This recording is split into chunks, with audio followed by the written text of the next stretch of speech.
സൗരയൂഥം എന്ന് കേൾക്കുമ്പോൾ തന്നെ ഓർമ്മയിൽ വരുന്നത് സൂര്യനും അതിനെ കേന്ദ്രമാക്കി ചുറ്റുന്ന 8 ഗ്രഹങ്ങളെയുമാണ്. കൂടാതെ ഈ 8 ഗ്രഹങ്ങളെയും അഥവാ പ്ലാനറ്റിനെയും നമ്മുടെ ഭൂമിക്ക് ചന്ദ്രൻ എന്ന പോലെ മറ്റ് ഉപഗ്രഹങ്ങൾ അല്ലെങ്കിൽ നാച്ചുറൽ സാറ്റലൈറ്റ്സ് വലം വയ്ക്കുന്നു. ഇവയെ കൂടാതെ പ്ലൂട്ടോ പോലെയുള്ള കുള്ളൻ ഗ്രഹങ്ങൾ, ആസ്ട്രോയിഡ്സ്, ഉൽക്കകൾ, കോമെറ്റ്സ് എന്നിവ കൂടി ഉൾപ്പെട്ടതാണ് നമ്മുടെ സോളാർ സിസ്റ്റം.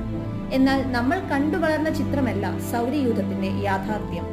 എല്ലാ ഉപഗ്രഹങ്ങളും ഗ്രഹങ്ങളെ ചുറ്റുന്നത് പോലെ, എല്ലാ ഗ്രഹങ്ങളും സൂര്യനെ ചുറ്റുന്നത് പോലെ സൂര്യനടങ്ങുന്ന അനേകം നക്ഷത്രങ്ങൾ മിൽക്കി വേ ഗാലക്സിയുടെ കേന്ദ്രത്തെ കൂടി വലം വയ്ക്കുന്നുണ്ട്.